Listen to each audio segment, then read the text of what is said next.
Hey, good afternoon to you. 3:06 now, News Talk 105.9 WMAL, where we're making sense of the news. Coming up this hour from the Washington Free Beacon, Aaron Sibarium is here at 3:30. He's looking at all of those crazy anti-Semitic neo-Nazis roaming around campuses in our country, menacing Jewish students. Crazy video from over the weekend. Aaron will wrap that up for us this hour. More on that in a moment, too. Congressman Matt Rosendale is here at 4 o'clock. A busy and depressing weekend for the United States Congress. Rosendale will tell us what happened. Tim Graham is here from Newsbusters at 4:30. We take a look at the media's strategy towards Trump. It's not working. He's winning. And Jeff Clark is here at 5 o'clock. Yes, that's right. Former DOJ Assistant Attorney General under President Trump.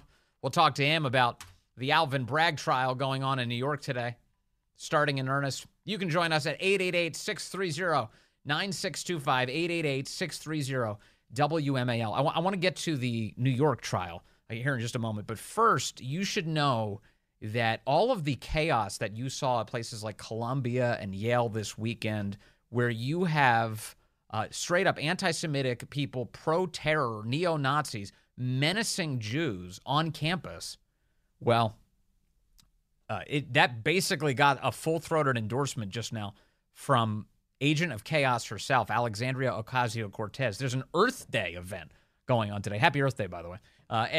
Today, and Joe Biden set to speak here in moments. Ahead of his remarks, they had agent of chaos, AOC, stand up and speak to the assembled.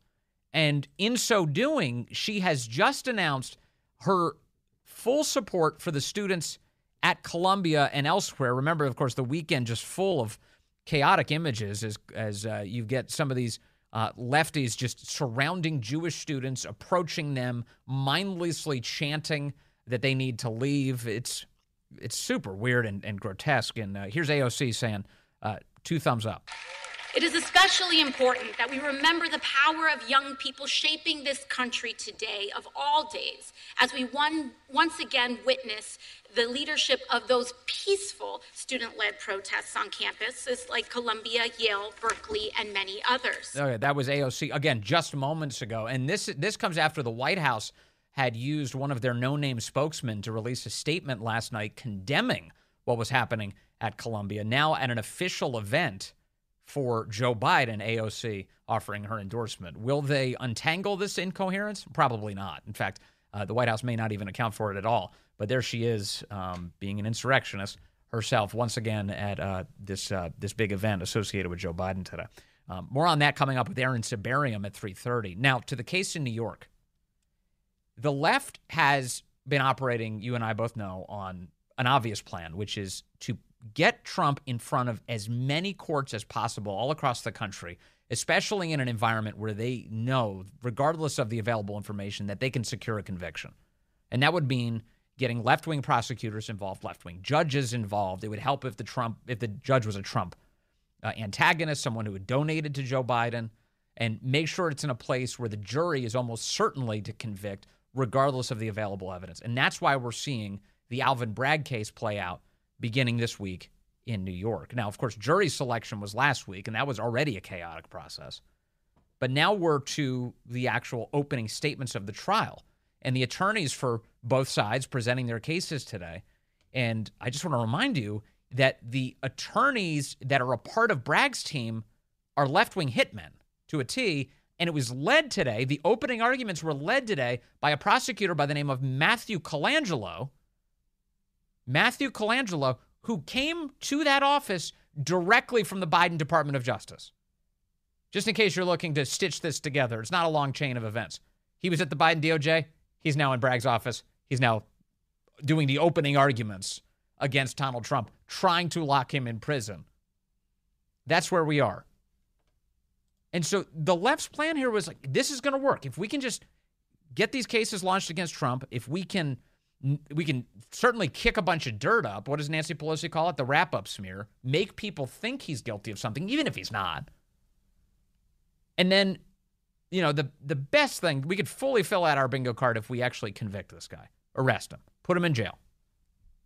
That's what they want. And it is not working. It is not working. I mean, in the end, they're hoping they can succeed in putting him in jail. But I'm telling you right now, it's not working with the voters. This whole concept that they were going to scare voters off of him, it is not happening.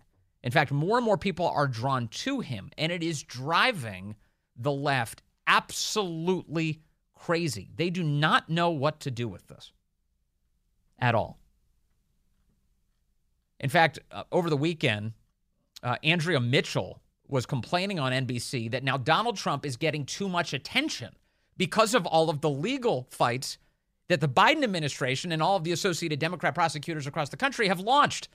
Now, isn't this amazing? Here we go. So now the left is complaining there's too much Trump on TV. The fact is, we don't know how that is going to play. Up until now, these legal cases have only helped him fundraising, made him, tell people he's the victim, energized his base, and so he's risen in the polls with every indictment.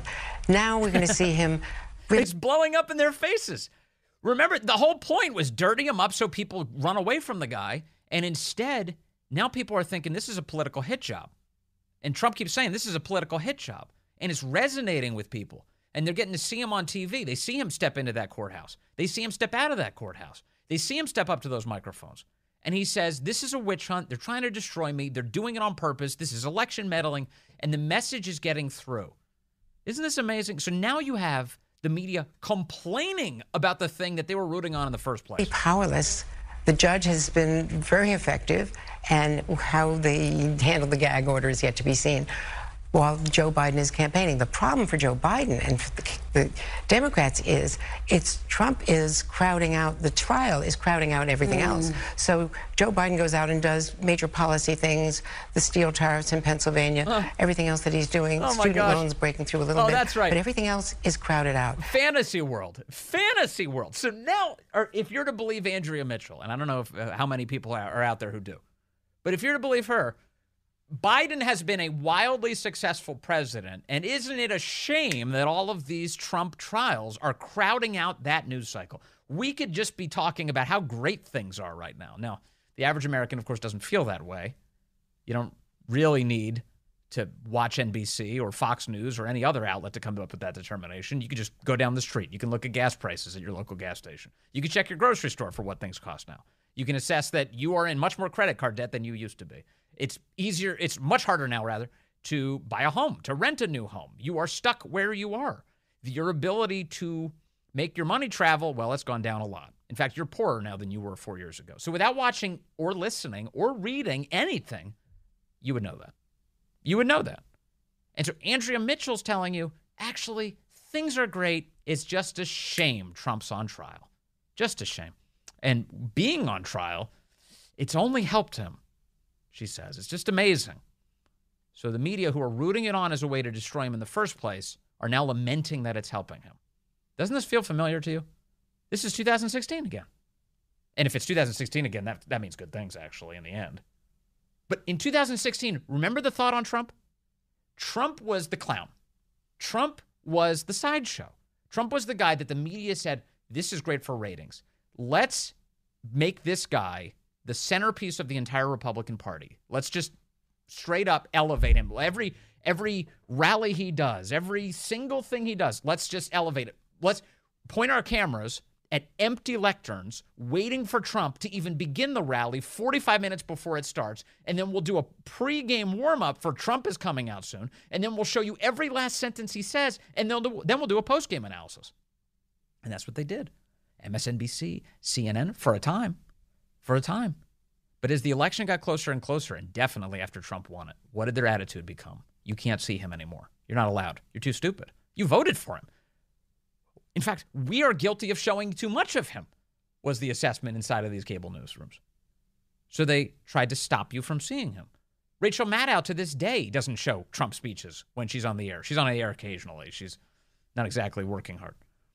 But when she's on, she said, you can't see this. You can't see this. We have a responsibility at NBC to keep this from you. In fact, we'll only show you what we feel like showing you. And that's the attitude. So now, what has the left done? Well, they've created a bunch of opportunities for Donald Trump to step up in front of cameras. And he's doing it as much as he can. You got a New York judge who's trying to impose a gag order on him. He's trying to give an assist to MSNBC and the Democrats. Well, if he's going to be in front of the camera, I can try and stop the kinds of things he can talk about. But Trump doesn't have to say much. Just walking out of a courtroom, standing in a suit and tie, just looking into the cameras conveys what's happening to him right now. You can't hide that from the American people. They know. They know it instinctively. And so Andrea Mitchell freaking out about this. Additionally, over on Morning Joe, the cast of Morning Joe today, they're trying to hold it all together. They're saying, actually, this is working out great. This is really good. Don't worry. This is good. America's working as intended. Here's a guy who used to be an historian, and now he's just a Biden lickspittle. The one thing about the John Meacham. last couple of weeks and about these images that I think, maybe this isn't a particularly popular thing to say, but this is actually a somewhat reassuring set of images because it suggests that there is something more important than one single man and the will of one single man, and that is the rule of law. And he is submitting himself to the legal processes of the country. And it should remind people not of somehow or another his victimhood, but of that great Thomas Paine insight that we don't have a king. In America, the law is king. And what we're seeing... This is how he roots on tyranny, by dressing it up as democracy. In the New York courtroom, however tawdry the narrative around it is, the facts of the case, that doesn't matter. What matters... Also, what kind of insurrectionist is Donald Trump if he keeps going to these trials? Have you thought about that at all? The claim is that he's an insurrectionist, that he undermines our system, that he refuses to abide by it, that he's trying to destroy it. Why is he spending time hiring all of these attorneys to represent him?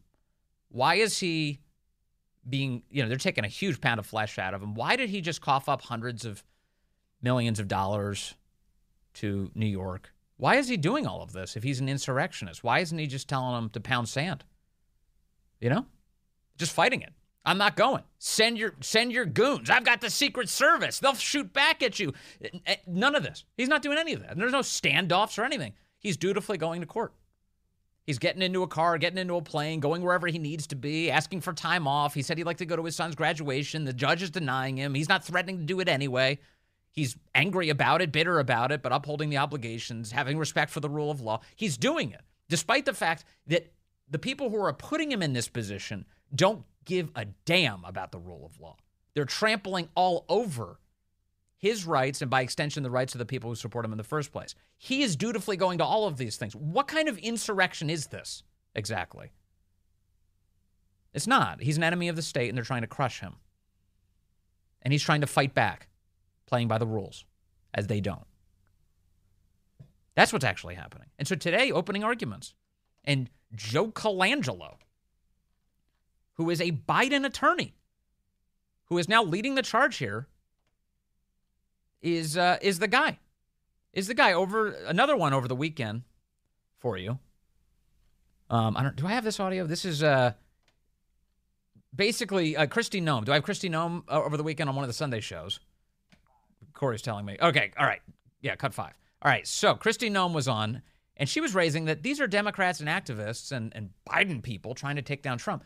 Dana Bash on CNN was like, there's no evidence of that. Well, yeah, other than the Biden DOJ official being the attorney who's literally doing the opening statements today. Americans deserve to hear from their candidates, and the Democrats and the activists are using this trial to derail him, to keep him in court instead of out talking to Americans about what their real concerns are. And their real concerns are their everyday lives. They need a leader in the White House who gets up every day and puts them first and doesn't raise their taxes, doesn't overregulate them, take away their freedoms, and give all our money to other countries instead of making sure that we're taking care of America first and keeping us safe and secure. I just want to say, for the record, there's absolutely no evidence that President Biden is involved in this. This is a case that is being brought in. Have you ever heard of a news network being as incurious as CNN?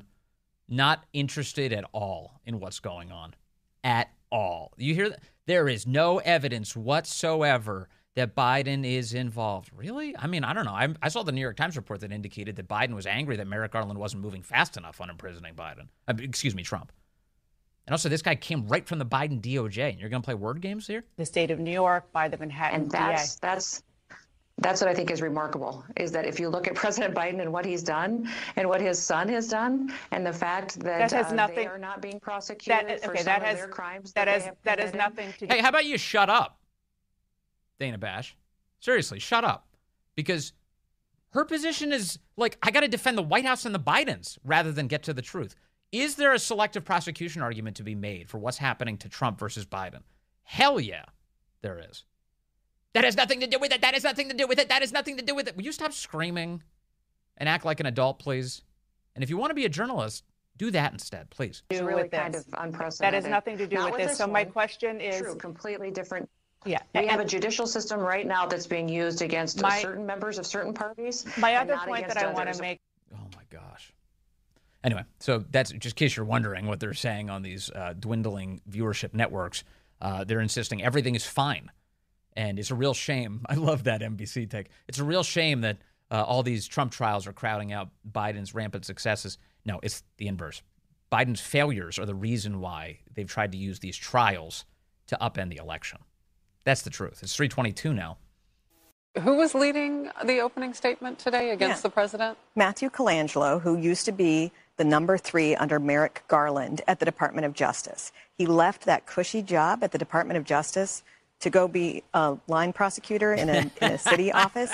That shows how coordinated this is. It's not just him. In fact, there was a law firm here in New York City that's known as a Democrat law firm that handed over a few of its attorneys to help bring charges against Donald Trump.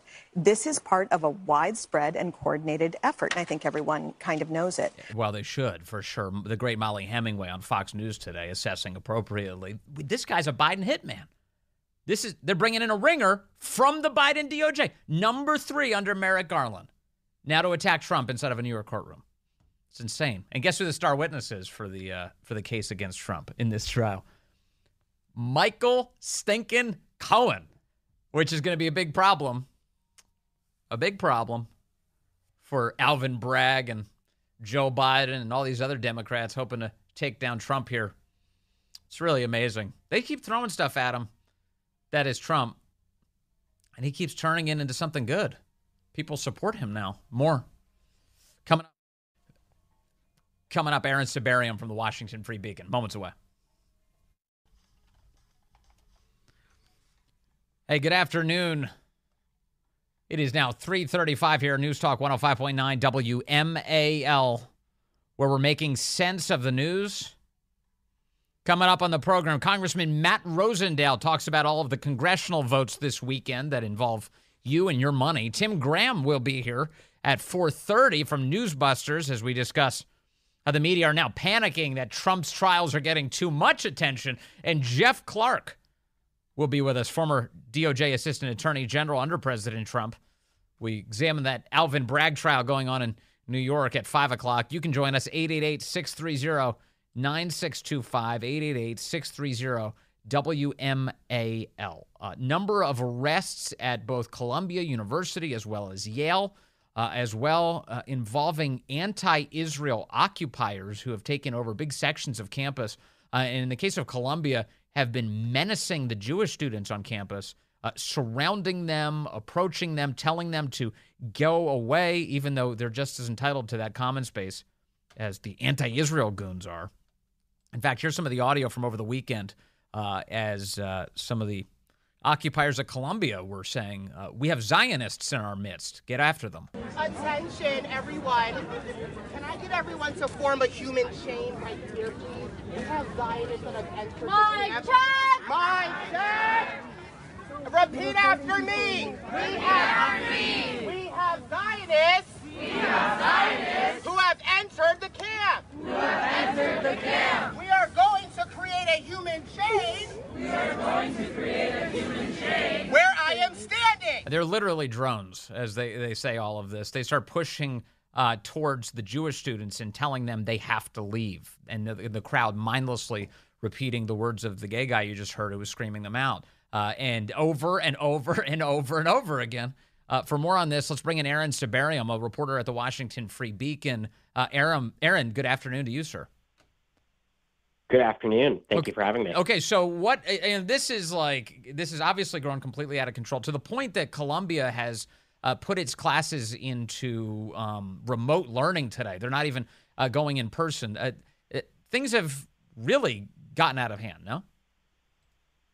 Yeah, they have. But I really think this is just the culmination of everything that's been happening since October 7th, but really what's been happening since long before October 7th. Right. There's a long, long history of these schools refusing to discipline protesters who engage in totally inappropriate and disruptive conduct. We've seen speeches derailed at Yale and Stanford Law School, all sorts, campus squads occupied. All of this has been happening with some regularity, since at least 2015. And now it's just intensified, and the schools are really, really screwed because they've let it fester. And now the only way to really get rid of it looks like to be to call in police and use force in a way that they don't want to do. Also, one of the features of this is there's nothing nuanced about the positions. It's not like they're out chanting at Columbia that we need to reconsider our policy towards Israel. Is this in the country's best interest? How much aid should we be sending Israel, if at all? That's not what the debate is. It's not even a debate. They're calling for the eradication of Israel. They're doing the from the river to the sea chant over and over. You've got any number of these people who've said that they're actually pro-Hamas. You had one person captured on video saying, at least, that we are Hamas, we're all Hamas, identifying with explicitly a terror organization. These are radicals. These are full-blown extremists who are on these college campuses. Yeah, of course. It's far beyond criticism of Israel. It does seem to me that at Columbia it's particularly bad. I haven't seen protesters literally say we are Hamas at many other places, but even at Yale, where I was actually on the ground for a few hours this weekend, there is a disturbing willingness to normalize and valorize terrorism. At Yale, at that big encampment in Beinecke Plaza, they set up a shrine to Walid Daka, who was involved in the abduction and murder of an Israeli soldier. I believe they also had tributes up to Leila Khaled, who was the first Palestinian woman to hijack an airplane. So both promoting Palestinian terrorism and women's representation, I guess. They're not hiding it. No, they're not hiding it at all. And what's surreal, though, about these protests, I thought, is that the monuments to terrorism will sort of exist and be juxtaposed side by side with these posters demanding a ceasefire. And at Yale, there was one great scene I saw this firsthand. They had all these posters saying, ceasefire, ceasefire, okay. But then what were they chanting? They were chanting, literally, smash the settler Zionist state. Now, that doesn't really sound like a call for a ceasefire to me. No, not in the slightest. I want to play some audio for you. This is just a short while ago. Alexandria Ocasio-Cortez at a Biden event celebrating Earth Day. Here she is encouraging the students at Columbia, Yale, and Berkeley. Take a listen to this. It is especially important that we remember the power of young people shaping this country today, of all days, as we once again witness the leadership of those peaceful student-led protests on campuses like Columbia, Yale, Berkeley, and many others. How would she define peaceful, do you think? Your guess is as good as mine. I mean, look, part of what is going on here, I think, is that at least at Columbia, it seems like the actual students are probably more tame than the people from outside campus. The problem is that when you have these massive encampments set up by the students within campus, it makes it very hard, I think, for Columbia to secure the perimeter and to monitor who's actually going into the quad. And so you get these outside agitators slipping through the school's defenses and saying all the really radical stuff, and in some cases physically threatening Jewish students. So even if the student protesters are peaceful, as AOC is claiming, they're still disrupting in a way that creates opportunities for non-peaceful elements within the Palestinian protest movement, and that's a real problem. But in her assessment, when she says peaceful, my guess is she means people who aren't punching other people. But you do have people who are out there, and she's apparently supporting, who are chanting, "We are Hamas, and from the river to the sea, Palestine will be free." That's the words of support she just offered. Yeah, I mean, yeah, she seems to think that as long as they aren't punching people, there's no problem. Yeah. I would argue that even if the protesters are conducting themselves peacefully, we should care about the message of the protests, and protest actively calling for violence is morally different and not deserving of the same approbation as a protest not calling for violence. Yeah, they're totally right. Okay, so Biden, for his part, as we're speaking literally just moments ago, was asked by a reporter about this. I want to play this for you and get your reaction. We're with Aaron Sibarium right now. Here's President Biden's remarks. To say, you condemn the anti-Semitic protests on college campuses. I condemn the anti-Semitic protests. That's why I've set up a program to deal with that. I also condemn those who don't understand what's going on with the Palestinians and how they're being. Should the Columbia University president resign? Right this way. I didn't know that. I'll have to find out more about it. Okay, he has no idea what he's saying. So people know, he said, I condemn the anti-Semitic protests. That's why I have set up a program to deal with that. I also condemn those who don't understand what's going on with the Palestinians.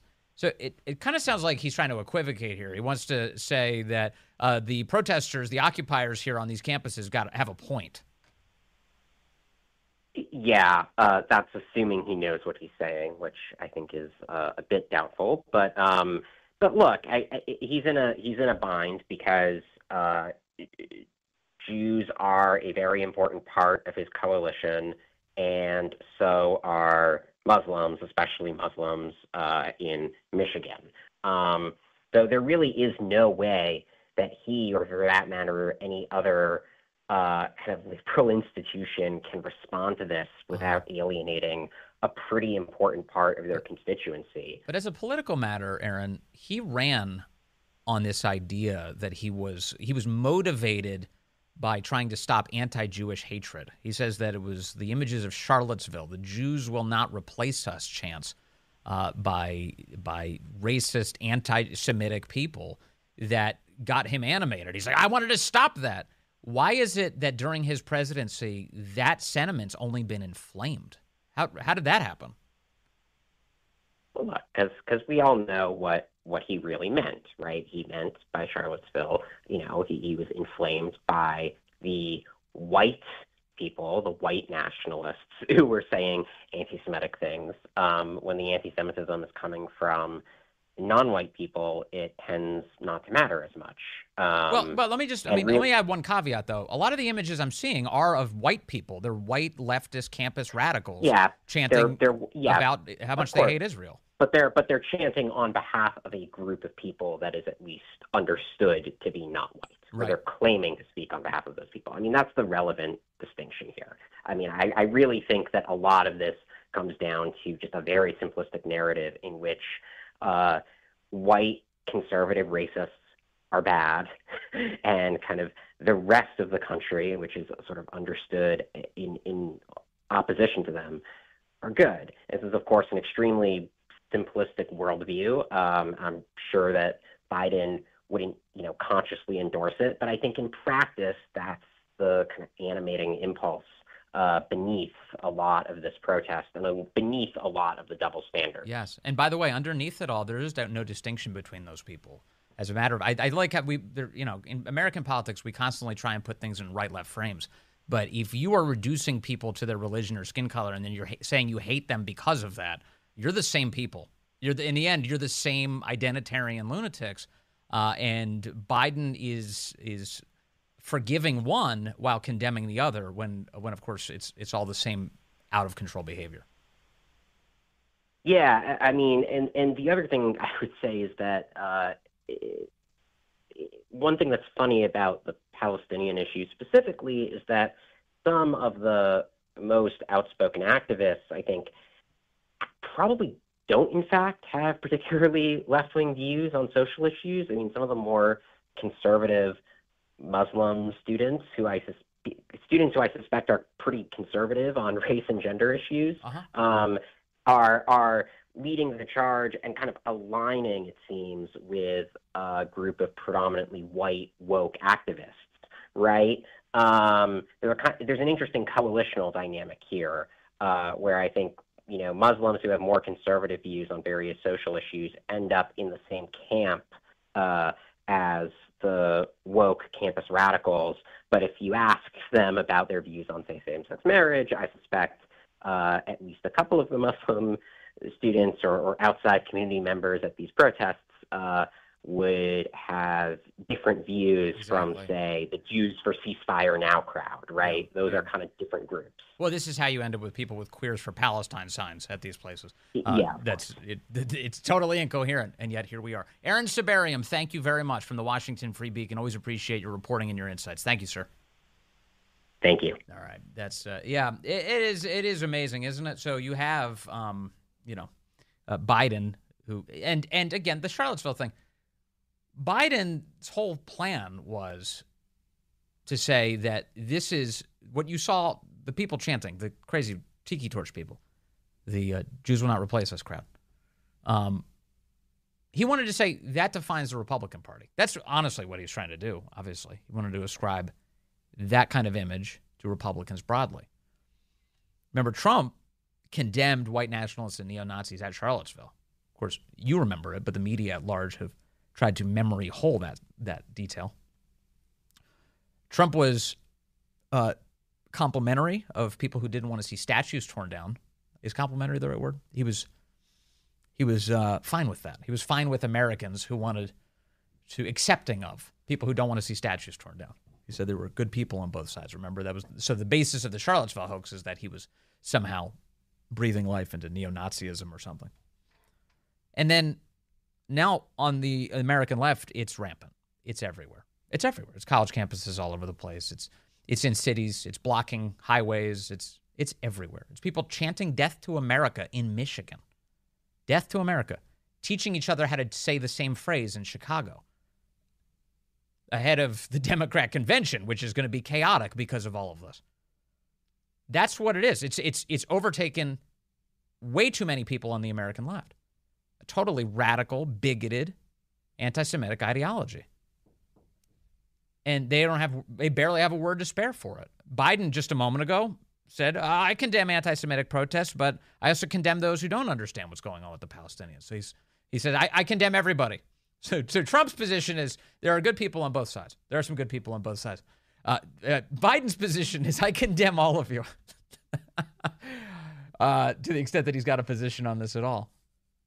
But again, to reiterate a point I just made to Aaron Sibarium, what you have are people who really fundamentally all come from the same ideology, whether it's the Charlottesville tiki torch holders or the lunatics who are screaming death to America, death to Israel on these college campuses. Do you think, so if I threw the tiki torch guys in the middle of Columbia right now, what side of the line would they be standing on? What side of the line would they be standing on? You be honest about this. You know what side. They'd be the ones menacing the Jewish students trying to walk through the quad. They're on the side of the psychopaths because, again, they're the psychopaths. All together. And so this is an ideology that is a cancer. It's a total cancer. And it's only exploded under Biden because they've breathed life into it. He just had AOC be his warm-up act at an Earth Day event today where she was saying how great the students at Columbia and Yale are doing, how great they're doing. She's very supportive of them. And then Biden came out and said he condemns it or something, like moments later. Incoherent, but that's a feature of the left. It's 3:52 now. Speaking of your money, Congress just blew through another $100 billion of it this weekend, and then they stood around on the floor of the Capitol waving Ukrainian flags. If you haven't seen this by now, don't go seek it out. It's one of the most vomit-inducing things you'll ever see. I was sick to my stomach. They don't care at all about our border, at all, of either party. They just, firing off the cash cannons for other countries, not a moment to spare for ours, We'll discuss that coming up with Congressman Matt Rosendale just moments away. Stay with us.